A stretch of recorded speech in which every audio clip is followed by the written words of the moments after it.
Quizá has visto o escuchado sobre las algas fluorescentes que podemos encontrar en el océano o en algunos lagos. Pero, ¿sabías que esta fluorescencia nos ayuda también en la medicina, la agricultura y hasta en estudios espaciales?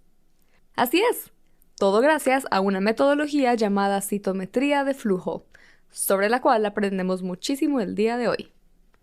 En este episodio hablamos con el biólogo, doctor en inmunología y experto en citometría de flujo español, Jesús Reiné Gutiérrez. Jesús nos cuenta cómo su interés por la ciencia empezó desde niño y el camino que lo llevó a especializarse en algo tan específico, pero a su vez tan versátil, como la citometría de flujo. Acompáñanos en este episodio mientras aprendemos más del camino de Jesús desde su primer microscopio en su infancia hasta llegar al estudio de inmunodeficiencias primarias, enfermedades tropicales, desarrollo de vacunas y más aplicaciones de esta técnica. Citometría de flujo, viajes sin plan, sistema inmune y hasta legislación. Empecemos. Hola, somos Dayan, Kat y Rana. tres científicas guatemaltecas convencidas que las carreras en STEM son para todos. No solo para aquellos a los que les va bien en mate. Y todos nos beneficiamos de ellas a diario y te lo vamos a demostrar. Bienvenidos a Epistemas. Bueno, buenos días, buenas tardes, buenas noches. Bienvenido, Jesús. Es un placer tenerte por aquí en Epistemas y como en todos nuestros episodios nos gusta empezar con una pregunta y esa pregunta es ¿quién eres tú? ¿Quién es Jesús Reiné Gutiérrez? Hola, buenas noches. Muchas gracias por la invitación. Bueno, pues Jesús Reiné Gutiérrez es un investigador español que, bueno, lleva trabajando en investigación casi 2 décadas aproximadamente. Yo me doctoré en la Universidad Complutense de Madrid, donde realicé mi tesis. Previamente me licencié en la Universidad de Granada y he trabajado tanto en el sector público como en el sector privado. Entonces, durante mi época, cuando terminé la tesis doctoral, posteriormente trabajé en el sector privado durante unos años, luego en el sector público, principalmente en el Reino Unido, aunque también he trabajado fuera de, en fin, en otros continentes, particularmente en África, en distintos países de África. Y luego a finales alrededor de septiembre de 2022, me he incorporado como investigador en la Universidad de Oxford, donde actualmente trabajo. Y bueno, pues soy un experto reconocido en citometría de flujo, donde hemos publicado extensamente. Y bueno, estoy acreditado como profesor asociado con la NECA, que es una agencia nacional española, y a través de lo cual también doy clases de citometría, no solamente a nivel en España, online, sino también en Reino Unido y en otros países, para de alguna manera pues fomentar el conocimiento de la citometría, básicamente. Ujú. Tenemos muchísimo de qué hablar entonces. Mucho, mucho.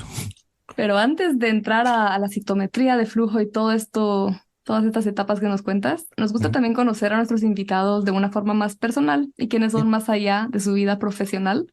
Entonces, la pregunta es, ¿qué haces en tu tiempo libre? O si tienes algún pasatiempo, o qué más haces cuando no estás pensando en citometría de flujo. Muy bien. Pues básicamente hago muchas cosas, la verdad. Soy una persona que me gusta mucho viajar, y me gusta mucho leer, aprender cosas nuevas. De hecho, en mi tiempo libre, pues a veces estudio derecho, estudio también, por ejemplo, navegación. Me gusta mucho, mi padre le gustaba mucho navegar.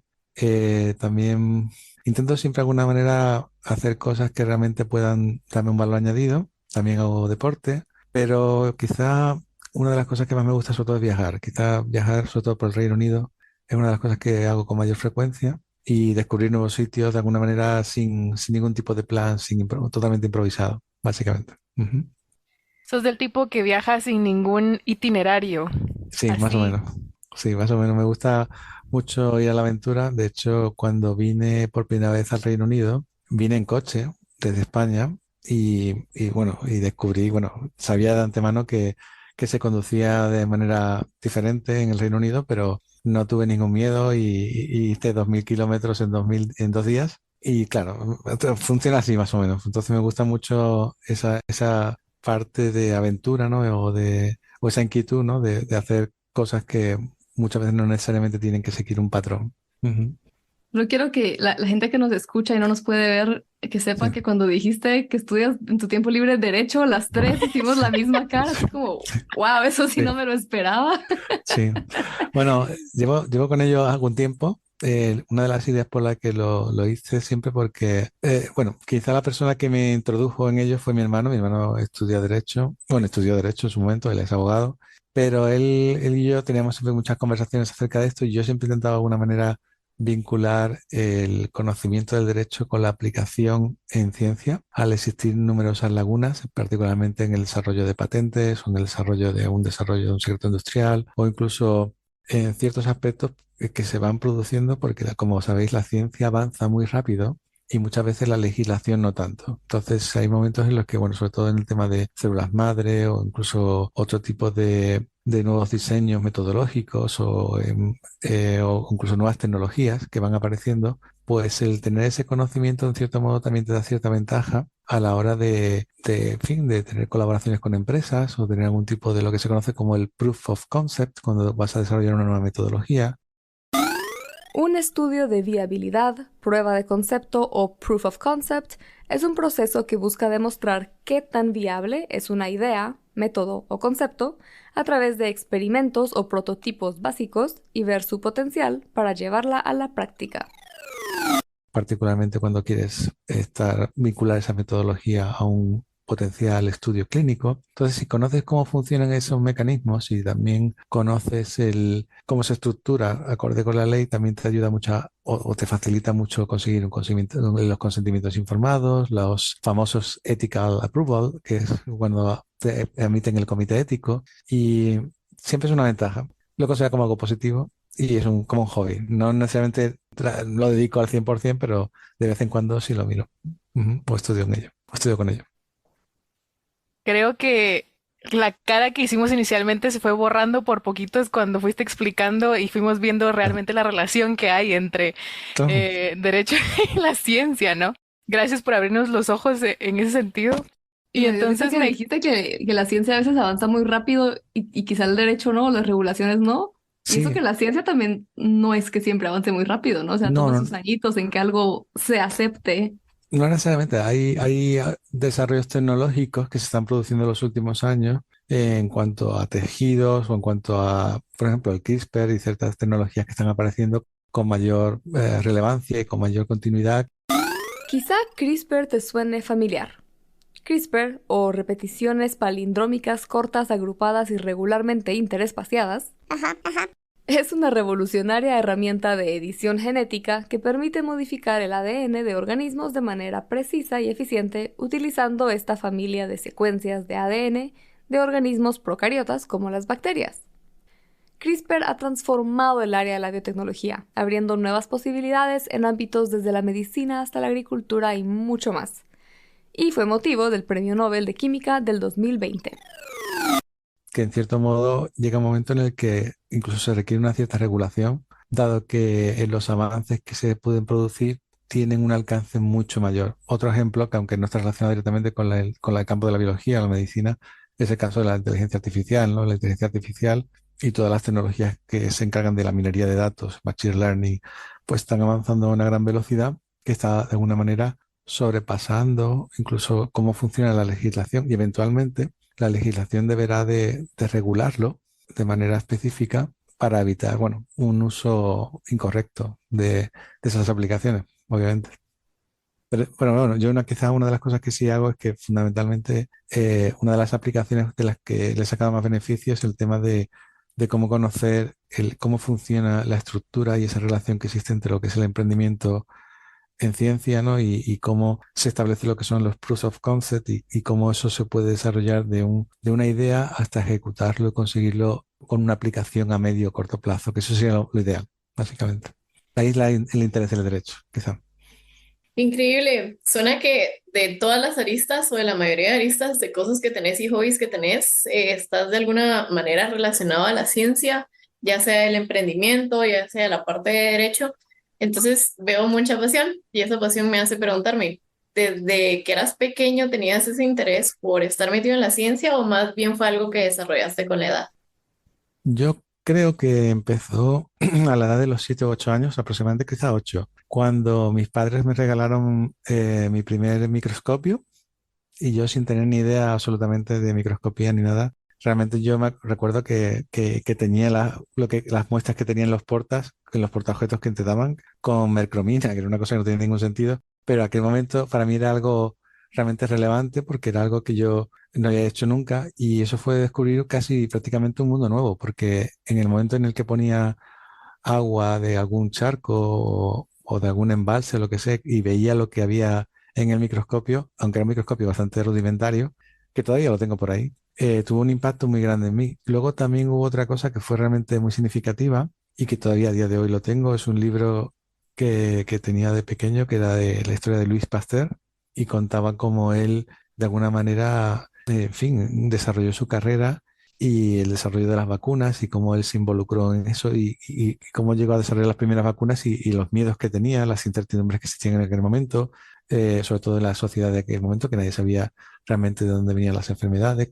Y claro, eso tuvo un impacto que yo creo que en cierto modo con el tiempo se fue desarrollando y quizás fue la punta de lanza en fin, de mi inquietud hacia la ciencia.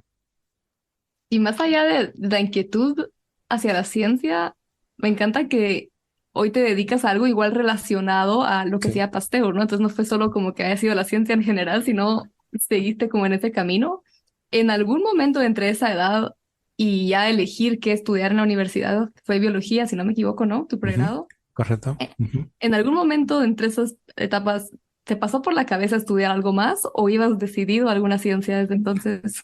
Yo, bueno, siempre estuve interesado tanto por biología, bioquímica o medicina. Me gustaba mucho. De hecho, yo terminé biología y cuando terminé estuve de alumno interno en diferentes departamentos cuando hacía la carrera. Y recuerdo cuando estaba haciendo mi primer máster de educación, que era un máster que era necesario, que lo estaba haciendo en paralelo con el máster para el doctorado.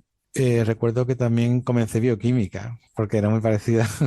Pero luego ya conseguí la famosa la beca predoctoral en Madrid y fue cuando me trasladé a la Facultad de Medicina a realizar mi tesis doctoral allí en la Complutense, en la Universidad Complutense de Madrid. Y durante ese tiempo nunca tuve, que yo sepa, ninguna duda. Siempre tuve claro cuál era el objetivo, lo que quería hacer.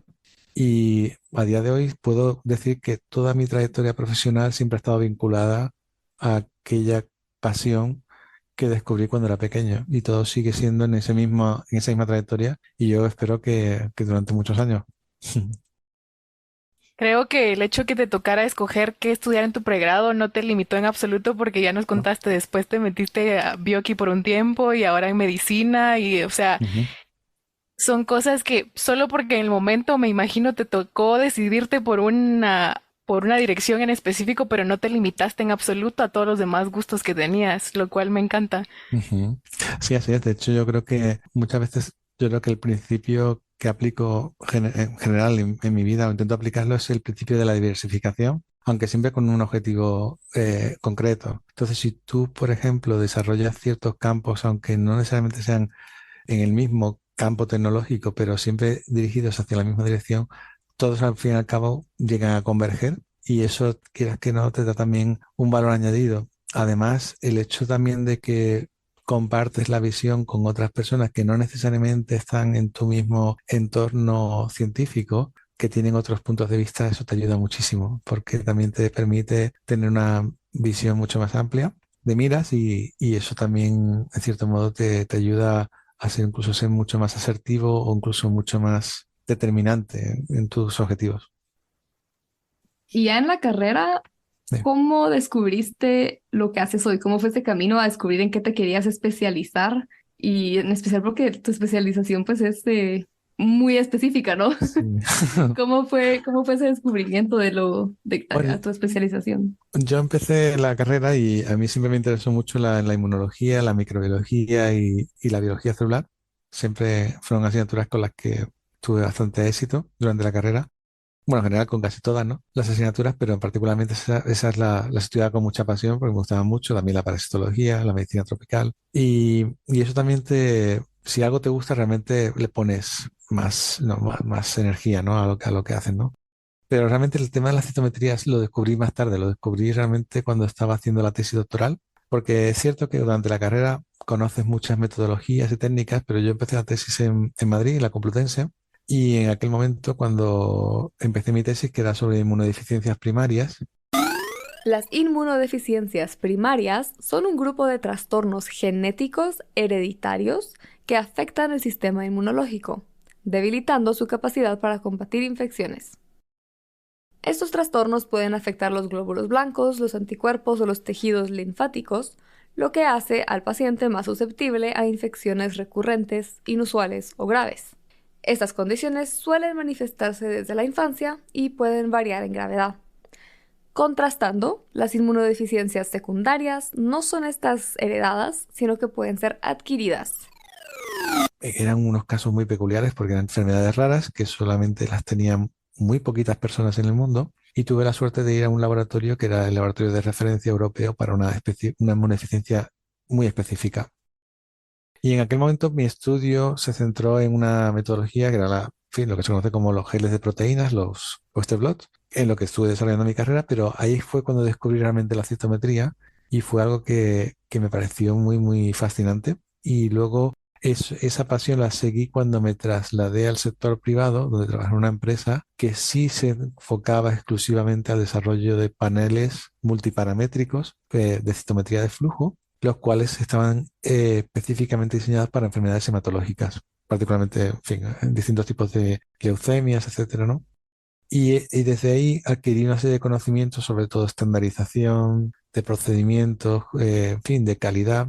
Claro, la calidad industrial obviamente pues me hizo adquirir un valor añadido muy mayor, superior. Y cuando me trasladé al Reino Unido, al poco tiempo de estar en Liverpool, en la Escuela de Medicina Tropical de Liverpool, me convertí en el director del servicio de osteometría, porque la experiencia que tenía, ya no solamente de la tesis, sino particularmente la experiencia que había adquirido en el sector privado, que me daba una mentalidad o un mindset mucho más determinante, mucho más específico, mucho más orientado hacia resultados. Y eso fue, yo creo que fue la clave del éxito durante los 8 años que estuve en la Escuela de Medicina Tropical de Liverpool. Ujú. Yo Antes de creo que tal seguir, vez... a Dale. ver, antes de seguir hablando sobre la técnica, cómo Sí, entraste, la pasión y lo demás, creo que es justo para el público que sí, pueda entender de qué estamos hablando. Entonces, claro. ¿será que nos podrías definir qué es la citometría de flujo? Y aprovechando que ya estamos hablando también de cómo fue que te empezaste a interesar por eso y demás, ¿para qué lo utilizaste dentro de tu trabajo de doctorado? Pues muy buena pregunta. De hecho, mira, la citometría de flujo, de una manera sencilla, para que todos lo podamos entender, es una metodología que nos permite identificar y analizar células o partículas que están en suspensión. ¿De acuerdo? Y esas partículas que están en suspensión son alineadas con un flujo, por de ahí viene el nombre de citometría de flujo, un flujo laminar en el que las partículas o las células se alinean como en línea continua. Estas células que están alineadas alcanzan en una parte del equipo un sistema, una zona de interrogación, que es la cámara de flujo, en la cual pues las células quedan expuestas a un láser. Y ese láser, cuando incide sobre esas células, transmite una información.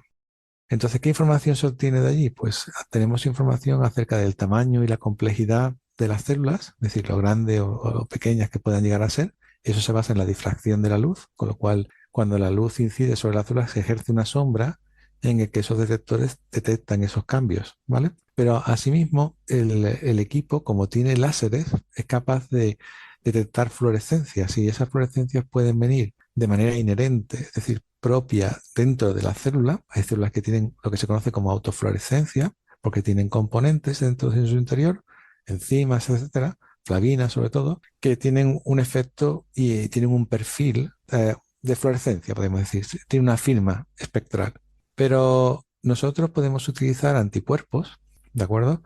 Que son capaces de reconocer antígenos, y estos anticuerpos pueden venir conjugados con colores, en este caso con fluorocromos. Entonces, cuando estos fluorocromos se excitan, emiten colores. Entonces, sí, cuando las células llegan a este punto de interrogación, obtenemos por una parte la información acerca del tamaño y la complejidad, pero al mismo tiempo, si esas células han sido marcadas con esos anticuerpos, con esas moléculas fluorescentes, podemos identificar muchísimos antígenos.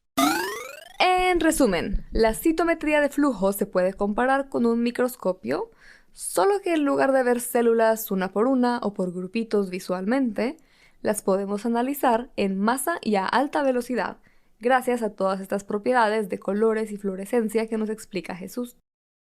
Esta técnica utiliza el flujo laminar, el cual es un tipo de movimiento de un fluido en el que las partículas se desplazan en capas paralelas y ordenadas. Por pintarte una idea más visual, lo opuesto al flujo laminar sería un flujo turbulento, en donde este fluido se mezcla caóticamente. Este flujo transporta las células ordenadamente a través de un haz de láser, el cual permite cuantificar las células y otras mediciones como el tamaño y la forma de las células en tu muestra. ¿Cuál es la ventaja de todo esto y para qué sirve? Pues básicamente nos permite analizar con muy poquito volumen de muestra.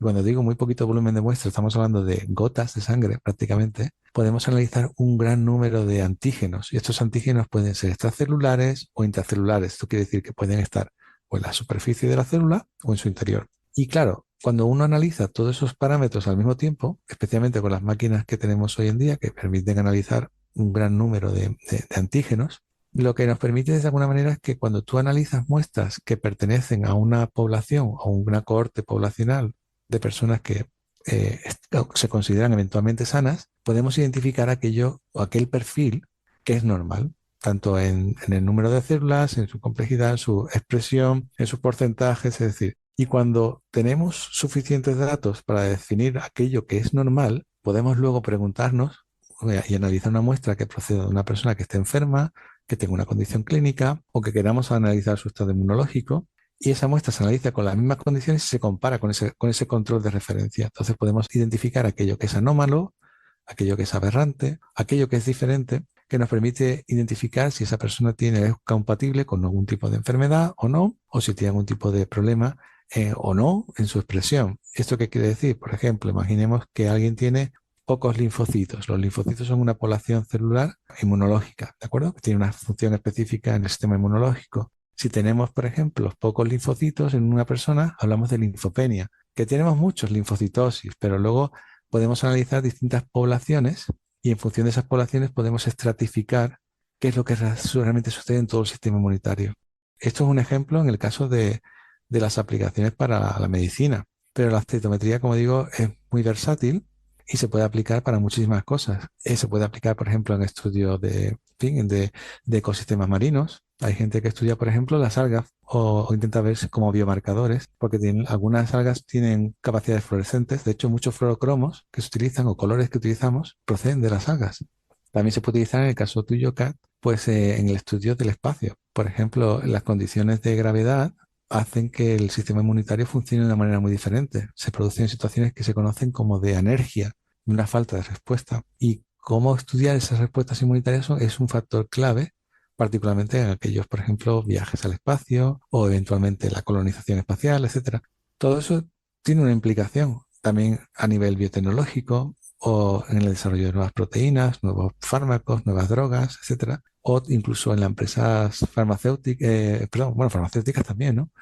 Pero también en las empresas alimentarias, por ejemplo, identificar bacterias, pues, es decir, el grado de aplicación es enorme. Pero en mi caso personal yo lo aplicamos en el ámbito de la medicina y básicamente lo que nosotros hacemos actualmente es estudiar la eficacia de vacunas. Entonces, estudiamos personas que han sido vacunadas y no vacunadas, personas que han sido expuestas a un patógeno o no, y estudiamos de forma longitudinal, eso quiere decir durante el tiempo, adquirimos muestras de esas personas, de distintos tipos de muestras, y hacemos ese análisis por citometría, con lo cual podemos tener una fotografía perfecta de lo que sucede en ese perfil inmunológico ante una respuesta ante un patógeno, el que sea, o cómo una vacuna puede funcionar mejor que otra, cuando comparamos esa respuesta inmune con aquellas personas que no han sido, por ejemplo, expuestas a esa vacuna o a ese patógeno.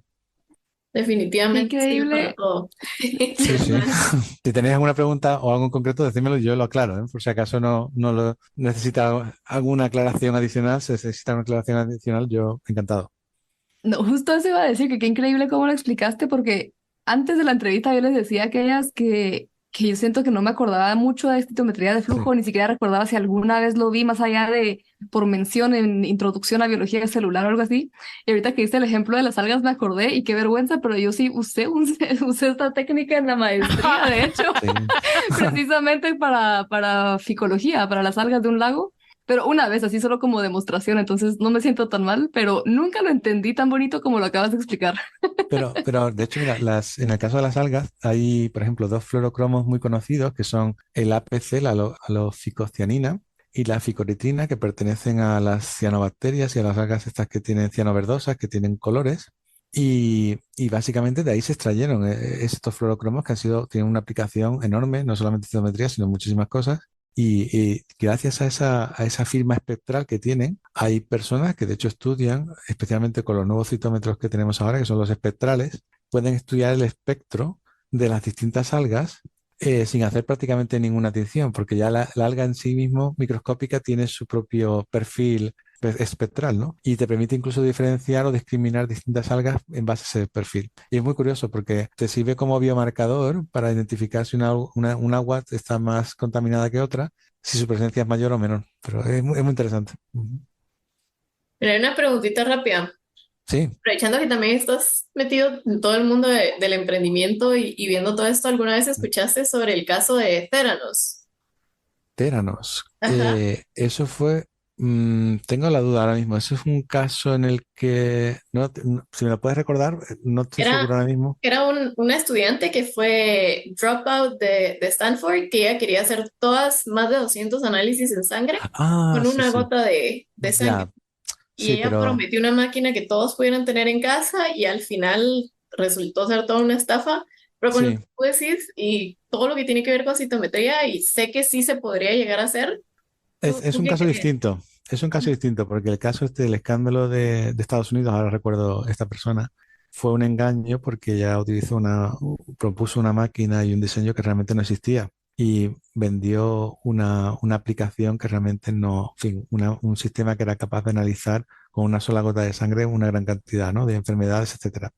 Pues la idea no era mala, pero en sí mismo no había ni diseño, ni máquina, ni nada. Lo que sí hace la citometría, y es un procedimiento que hoy en día está muy estandarizado, porque existen muchos consorcios de investigación, es que los consorcios de investigación definen de alguna manera cuáles son las reglas del juego. Te dicen, oye, estos son los anticuerpos que vamos a utilizar, estas son las concentraciones que vamos a utilizar, estos son los procedimientos experimentales que se van a utilizar, y todos los laboratorios que estén asociados al consorcio, que por lo general suelen ser laboratorios internacionales, aplican el mismo procedimiento, con lo cual pueden comparar los datos. Es más, los equipos que se utilizan, aunque sean de diferentes marcas o comerciales, tienen protocolos específicos para estandarizarlos, aunque incluso en aquellos casos que aunque sea el mismo equipo, pero el láser tiene distintas semividas, se ajustan de alguna manera los voltajes para que los resultados sean comparables. Y eso sí que es cierto, que la citometría es verdad que, por ejemplo, con 100 microlitros de sangre o con mucho menos, particularmente para las muestras pediátricas, que tienen más interés, permiten análisis muy, muy, muy detallado de muchísimas poblaciones celulares. Ese análisis o ese perfil de expresión, tanto de antígenos o de poblaciones celulares y todas sus subpoblaciones, se conoce como inmunofenotipo, ¿de acuerdo? Y produce una fotografía de de lo que se está produciendo en esa muestra en particular. No obstante, eso no excluye la posibilidad de que también se puedan realizar estudios funcionales, que también están estandarizados, consensuados, y que si todos aplican los mismos procedimientos son datos comparables. Entonces, ¿qué se está haciendo ahora mismo? Básicamente en estos grandes consorcios, pues lo que hacen es acumular muestras, grandes muestras de cortes poblacionales, en las que pueden ser tanto de personas con una determinada condición clínica, con respecto a sus poblaciones control, que son eventualmente individuos que tienen la misma edad, el mismo índice de masa corporal, que están en los mismos rangos para poder hacer mucho más comparable el análisis, incluso por género. Con lo cual eso también ayuda a identificar, por ejemplo, en estudios de vacunas o lo que sea, qué persona tiene mayor susceptibilidad. ¿Es una persona, un hombre, es una mujer, a partir de qué edad, etcétera, ¿no? Con lo cual estos procedimientos que están estandarizados se están aplicando de una manera muy sistemática y eso sí que realmente está produciendo una serie de resultados. Luego la citometría ha evolucionado desde el punto de vista de la citometría convencional, como se conocía, hacia la citometría espectral, que tiene una serie de mejoras. Y también existe otra citometría que es la citometría de masas, que todavía es una modalidad distinta, pero al fin y al cabo, entre unas y otras, pues el objetivo siempre es el mismo, ¿no? Intentar de alguna manera comprender qué es lo que sucede en la respuesta inmunitaria, en el caso en el caso del campo de la medicina, en determinadas situaciones o condiciones clínicas. Pero son procedimientos que están muy, muy estandarizados, que están muchos de ellos patentados y que están muy consolidados. Y el caso de esta empresa, como comentabas, el del Theranos, era un caso muy, muy peculiar en el que obviamente era una estafa, obviamente. Ujú. Volvemos a la importancia de tu Sí. pasatiempo de estudiar derecho. Vale. También. Sí, Todos a estudiar derecho ahora, sí, sí, todos y todas. claro.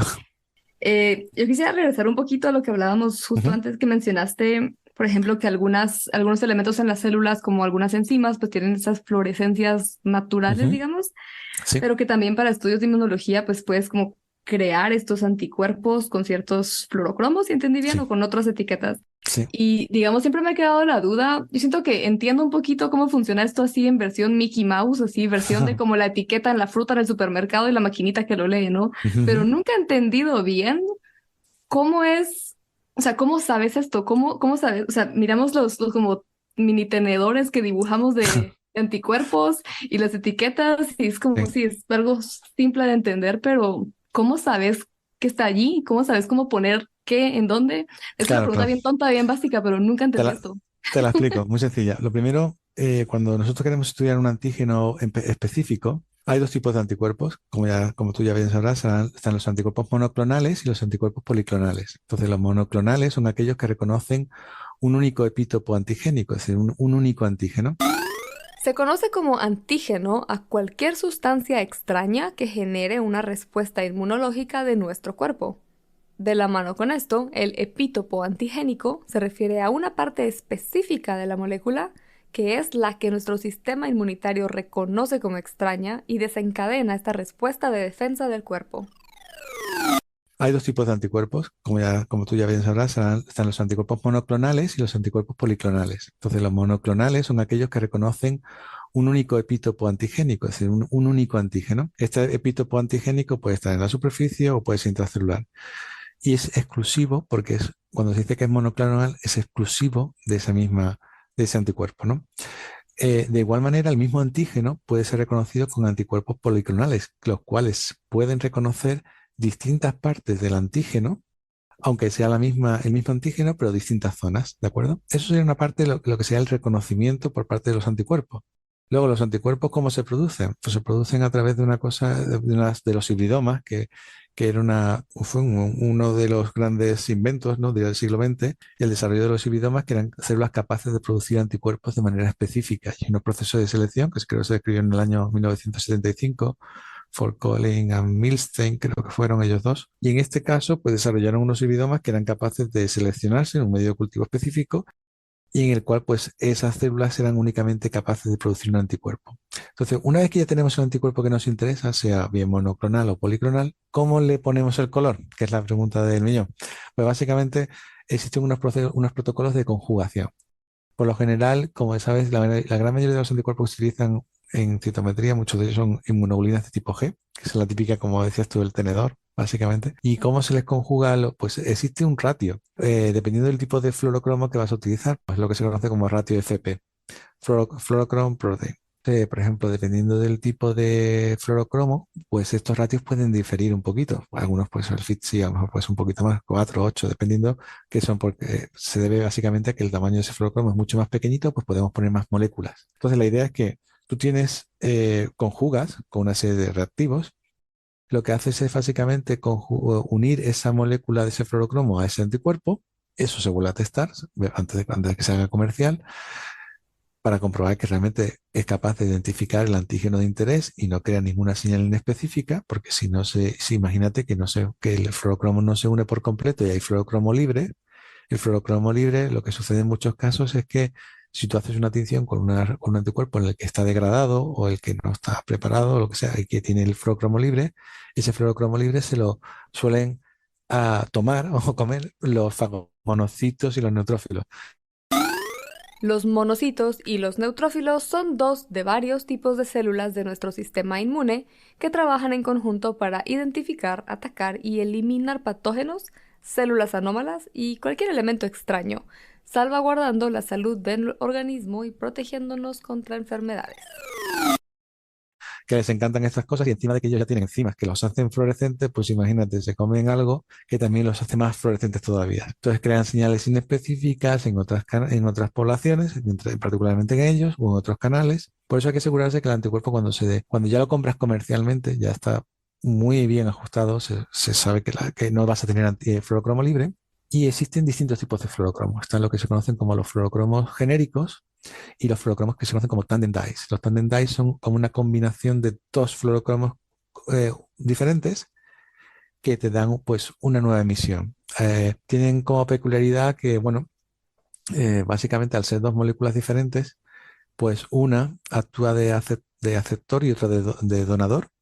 Entonces, cuando una se excita, bueno, en realidad cuando un fluorocromo se excita, lo que hace es que los electrones que tiene esa molécula, pues se activan a una capa electrónica superior y cuando bajan, emiten una energía. Esa energía que se emite es la longitud de onda de emisión, porque para que ellos se exciten requieren una longitud de onda de excitación, ¿vale? Entonces, la longitud de emisión es la que nosotros detectamos, pero cuando tú tienes un tandem dye, que son dos fluorocromos que están muy cerquita, el primero lo que hace es que su longitud de emisión la dona al que está más cerquita en una técnica, en una modalidad que se conoce como transferencia de energía mediante fluorescencia o resonancia de energía. FRET es una tecnología en la que básicamente lo que sucede es que se transfiere la energía de la emisión del primer fluorocromo al segundo y esa longitud de emisión es la longitud de excitación del segundo. Absorbe toda esa energía y este segundo es cuando emite una longitud de emisión que es completamente diferente a la otra.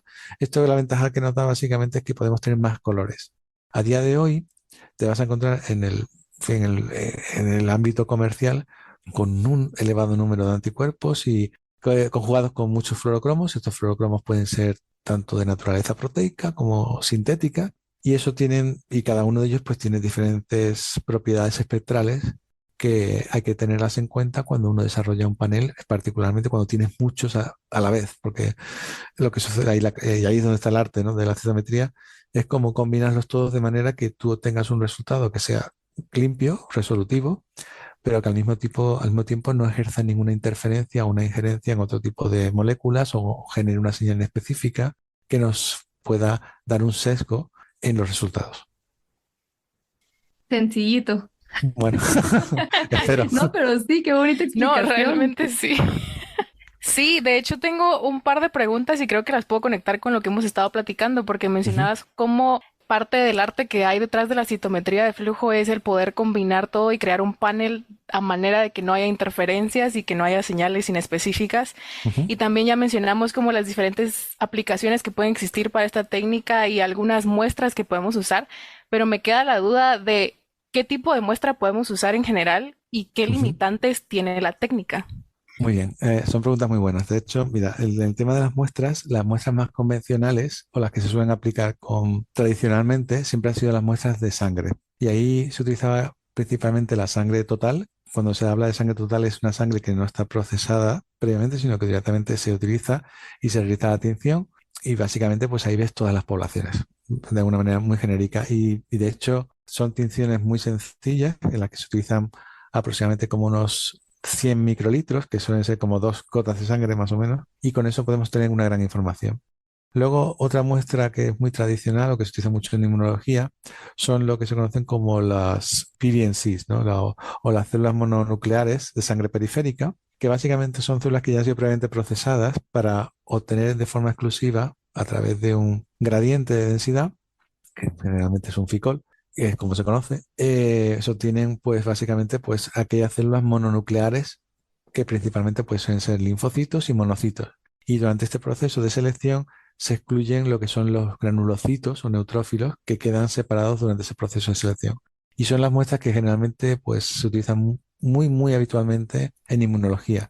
Aunque también, como he dicho, la sangre total es una de las más conocidas. Luego trabajamos con muestras, como digo yo, que no son convencionales. Y de hecho nosotros trabajamos y tenemos de hecho publicados muchos artículos con muestras, por ejemplo, obtenidas a través de células nasales, que eso es bastante poco convencional. También hemos obtenido muestras a través de, por ejemplo, del pulmón, a través de lo que se conocen como lavados broncoalveolares, tomamos muestras de allí. Y aún así también he visto, por ejemplo, en oncología, cuando trabajaba en el sector privado, muestras también con el líquido cefalorraquídeo, que también se había aplicado para determinados tipos de enfermedades. Pero como digo, la versatilidad es muy amplia siempre y cuando tú tengas los antígenos que estás buscando. Es más, incluso hemos trabajado, nosotros desarrollamos otro método en el que lo que hicimos era analizar la aglutinación bacteriana mediada con anticuerpos. Y eso se ha hecho y nos ha permitido evaluar también el grado de protección cuando, por ejemplo, una persona que ha estado expuesta bien por una infección o bien porque ha sido inmunizada con una vacuna, esa persona tiene anticuerpos, ¿vale? Si esa persona tiene anticuerpos, si nosotros tenemos, por ejemplo, su lavado nasal, de ese lavado nasal, eventualmente ahí también, si esa persona ha estado expuesta, debe de tener anticuerpos. Si tú pones en contacto ese lavado nasal con las bacterias de estudio, y en este caso, si esos anticuerpos están presentes para esa bacteria, se produce lo que se conoce como una aglutinación. Si esa persona no ha estado en contacto con esa infección o no tiene anticuerpos, obviamente no la vas a tener. Con lo cual hay una serie de metodologías adicionales que se han hecho con muestras no convencionales, no necesariamente con sangre, y las que, bueno, nosotros hemos trabajado muy extensamente en los últimos años, que dan un valor y un color mucho más amplio sobre todo en las aplicaciones en el campo de la inmunología respiratoria, fundamentalmente. Pero como digo, la citometría se aplica a muchísimas cosas. En este caso estamos hablando solamente de medicina, pero se podría hablar de ecosistemas marinos, de muestras pues, que te puedan aplicar también para estudios espaciales o en bacterias. En fin, las aplicaciones son enormes. La versatilidad es grandísima. ¿Hay alguna aplicación que tú conozcas en el campo agrícola, así, tal cual, así como, Agrícola, así, ajá, así a primeras, ¿no? Así, bueno, no sé, te podría decir, por ejemplo, que sí que hay mucha gente que estudia, por ejemplo, aplicaciones para alimentos en la industria alimentaria, que ahí se mueve bastante dinero.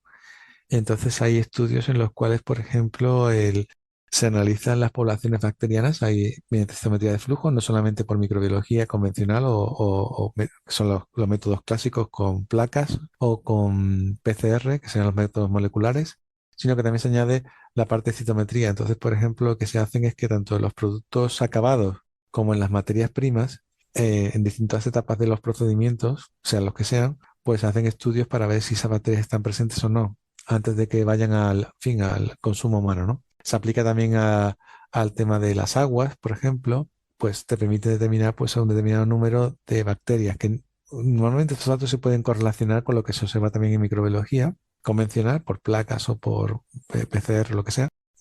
Pero es otra manera adicional de ver esa presencia bacteriana o no, y si esas bacterias que están presentes o no pueden determinar pues que se mejoren los procesos o incluso en el proceso industrial pues apliquen otro tipo de mejoras para evitar que esas bacterias, pues especialmente si son perjudiciales, no lleguen al producto final. Por ejemplo, esa es una aplicación. Habría que buscar de una manera más detallada qué es realmente lo que quieres y se puede buscar una aplicación seguramente. sí, es que ya estoy con el hámster ahí maquinando ideas, entonces te quería preguntar qué Sí, sabías sí, al sí. respecto. Ahí te La hablamos contaré ya luego. después. Por supuesto. Bueno, aprovechando que esa fue una pregunta que te hice fuera de grabación y ahora sí lo podemos discutir, te quería preguntar, sé la citometría de flujo es realmente una técnica de microfluídica. eh, Ujú. Hablo mucho de microfluídica, ahora es un tema que me ha interesado toda la vida, pero hasta ahora pude poner mis manitas en un libro de microfluídica, entonces estoy así como súper interesada, pero quiero saber si, además de la citometría de flujo, primero, si sí es un método de microfluídica y segundo, además de la citometría, ¿qué otros métodos de microfluídica se pueden utilizar para hacer este tipo de análisis? Vale, en tu caso particular, sí es una técnica microfluídica, al fin y al cabo, porque tú requieres, todos los citómetros requieren tres componentes. Uno de ellos es el componente fluídico, que la complejidad de esa estructura fluídica o de esa primera subunidad o componente de la citometría, porque tendríamos la parte fluídica, la parte óptica y la parte electrónica. Dependerá del equipo que tú utilices, ¿de acuerdo? Básicamente la citometría convencional, cuando solo quieres adquirir muestras, son sistemas mucho más sencillos. Si quieres hacer lo que no lo hemos hablado aquí, que sean los cell sorting, que son los aislamientos de poblaciones específicas, también se puede realizar, pero se requiere un sistema fluídico mucho más complejo, con un mayor número de presiones, con una serie de procedimientos adicionales mucho más rigurosos, mucho más exhaustivos, para poder obtener una población específica y aislarla, que eso también tiene mucho interés y un enorme número de aplicaciones que no hemos comentado aquí. Luego, en el caso, por ejemplo, en el tema tuyo en el espacio, sí que hay, por ejemplo, unos citómetros que cuando aquí en muestras, uno de los grandes problemas que hay en situaciones de no gravedad es el tema de cómo alinear las células, porque como no es un sistema que se aplique la misma gravedad que en la Tierra, es un sistema diferente, con lo cual hay un citómetro, creo que eso hay uno o dos, que son capaces de ejercer una serie de sistemas de fluidos que de alguna manera permiten ese alineamiento, pero es un modelo muy específico que no hemos comentado aquí. Y luego sí hay una cosa que está poniendo mucho de moda, que son los imaging. Ahora, bueno, no de moda, tampoco es otro tipo de citometría que también, además de aislar y de caracterizar las muestras, pues te permite incluso identificar la célula. De hecho, recientemente hay un gran equipo que se acaba de salir al mercado, que es un citómetro espectral de una gran compañía, no voy a decir el nombre, pero es una máquina que es capaz de no solamente de identificar las poblaciones, sino también de aislarlas, como un cell sorter, pero tiene la capacidad de ser espectral, con lo cual le da una tecnología mucho más avanzada y más compleja, y que además tiene la posibilidad de que no solamente te permite aislar la población, sino que puedes ver la célula. Crea una imagen digital de la población celular, lo cual también te puede ayudar un poco a identificar y a aislar poblaciones que tengan una expresión en una determinada parte de la célula. Todo al fin y al cabo, lo que quiero decir con todo esto es que todos estos equipos requieren una serie de sistemas de presiones que son necesarios porque si no se produce un flujo laminar, es muy difícil identificar las células y si ese flujo se vuelve por los propios principios de la hidrodinámica, si ese flujo es turbulento, las células no se pueden alinear correctamente y cuando llegan al punto de interrogación, el equipo, la máquina no sabe realmente si está viendo una única célula o muchas células juntas. Sobre todo eso también depende de la velocidad de la adquisición y eso repercute en lo que se conoce como abortos electrónicos. Si tú, por ejemplo, adquieres una muestra a una gran velocidad y ese fluido no está correctamente alineado, es decir, no se establece un sistema de fluidos correcto, la máquina empieza a eliminar por descarte o por exclusión muchas de esas poblaciones celulares y te va indicando lo que se conoce como un Electronic Abort Count.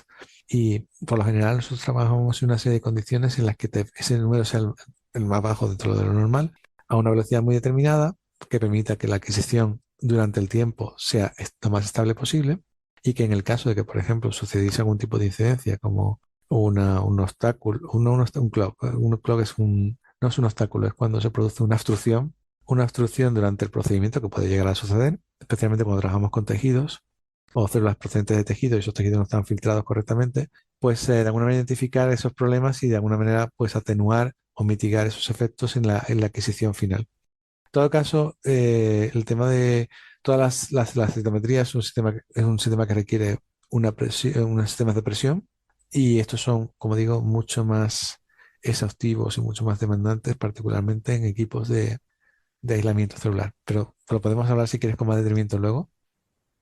A mí me parece fascinante escuchar todo esto del tipo de flujos y que tenga que ser flujo Ujú. laminar, porque digamos, yo estudié esto un poco en cuestiones de ríos, así bien macro, y todo esto que nos cuentas es a una escala que ni me imagino cómo puedes saber que eso está pasando, ¿no? Pero Ujú.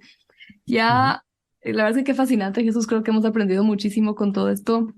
Y lamentablemente no sabía que nos habíamos pasado toda la hora. Y Sí, todavía tenemos dos preguntas que nos sí, encanta hacerle siempre a todos nuestros invitados, claro. pero antes de esas dos preguntas, Ujú. creo que nos empatinamos mucho con la citometría de flujo y nos saltamos un poquito todo lo demás que haces.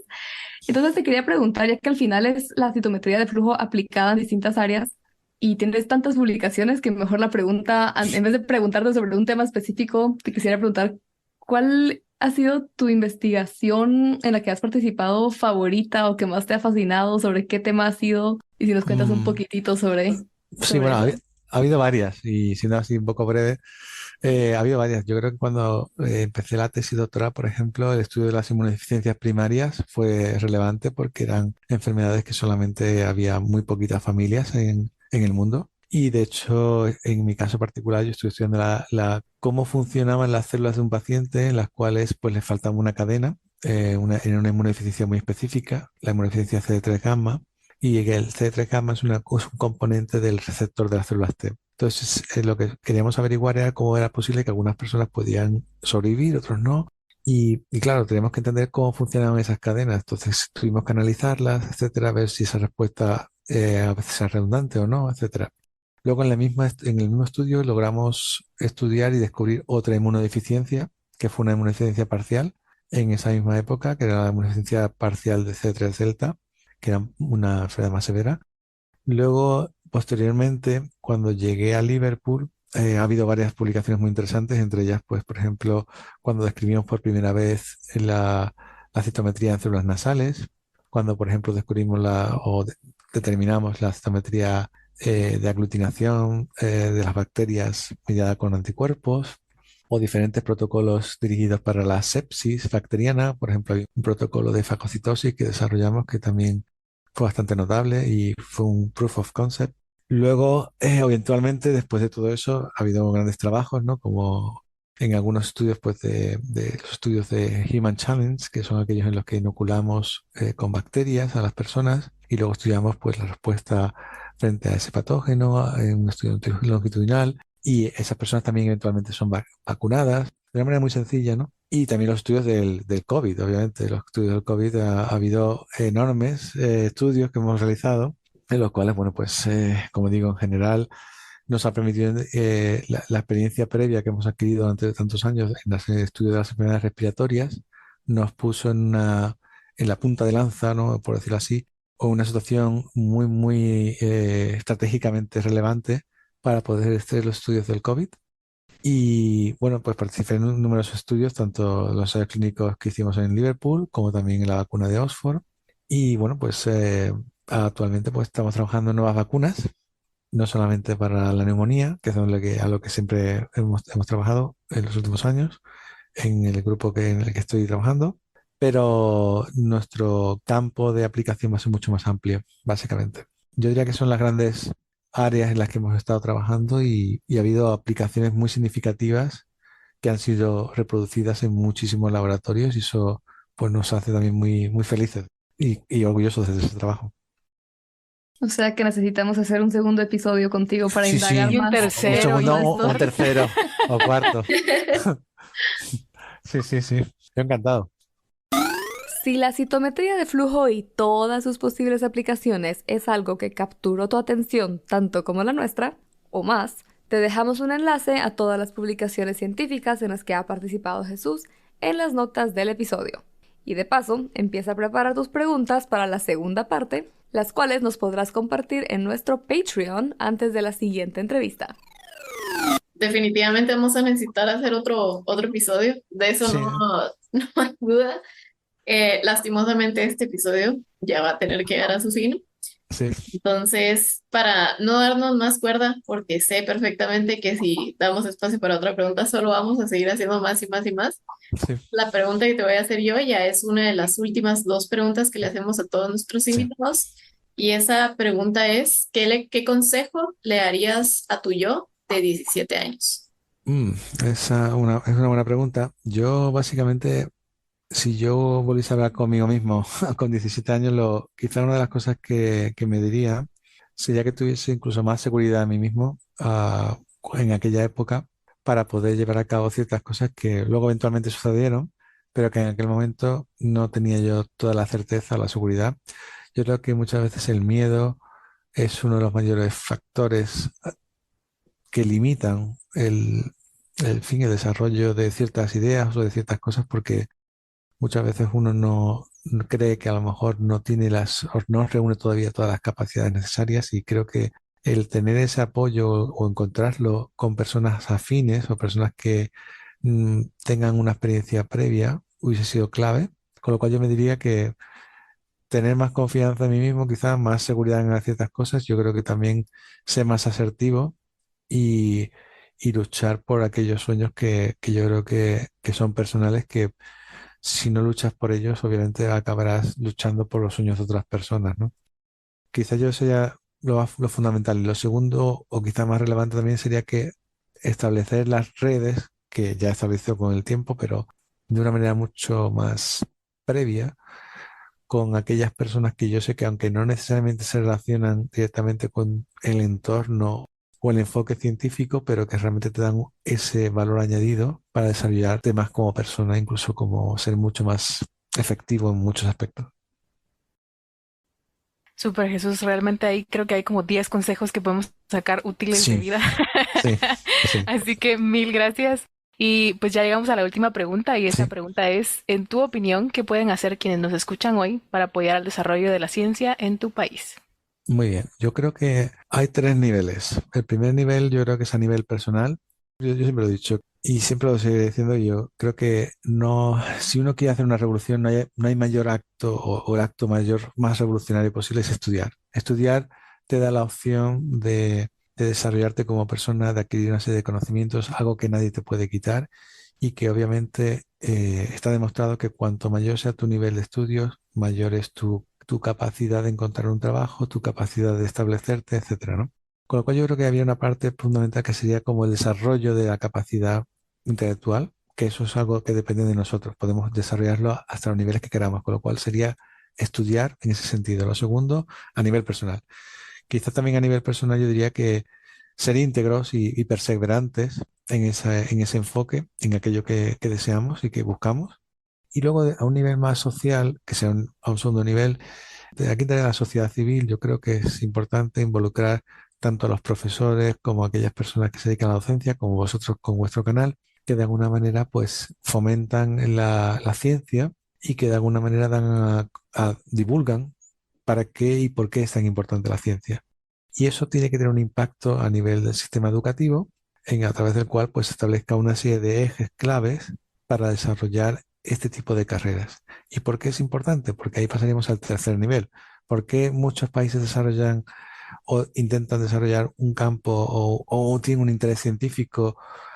Porque eso va a permitir tener un tejido industrial mucho más moderno, que permita absorber las demandas laborales, que permita generar un mayor estado de bienestar, que permita desarrollar ciertas tecnologías que puedan reducir costes a todos los niveles, que pueda desarrollar un tipo de industria de un alto valor añadido. Podéis ver, por ejemplo, en los últimos años que muchos países están invirtiendo grandes cantidades de I+D y no necesariamente son países que son de los primeros del mundo, son países que han visto la estrategia, han visto que pueden y lo hacen a distintos niveles. Cuando me refiero a distintos niveles no me refiero únicamente a nivel de biología, biotecnología, sino también a nivel de energías, de telecomunicaciones, de transporte, de informática, en fin, porque todo eso se aplica y lo podemos ver incluso en aplicaciones como inteligencia artificial, etcétera.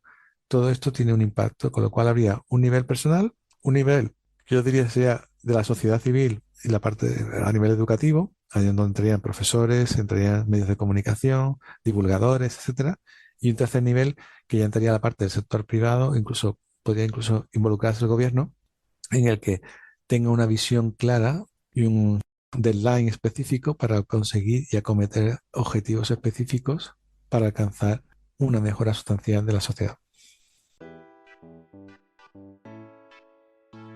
Gracias, Jesús, por recordarnos la importancia de cultivar una diversidad de intereses, a ser perseverantes y ser parte de esta revolución a través del constante aprendizaje, que nos llevará a un mayor estado de bienestar, tanto individual como colectivo. Y gracias a ti, que nos escuchas, por acompañarnos en un episodio más de Epistemas. Un agradecimiento especial a nuestro Patreon Alejandro Vázquez.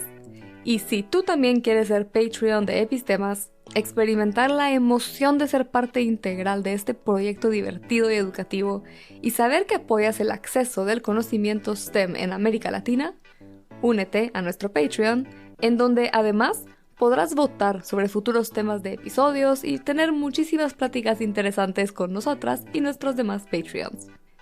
Te dejamos el enlace en las notas del episodio. Finalmente, te recordamos que si te gusta nuestro trabajo, otra forma de apoyarnos y unirte a nuestra misión de llevar las STEM a más personas es compartiendo este episodio con todas las personas que conozcas e interactuar con nosotras en redes sociales. Y ahora sí, hasta la próxima.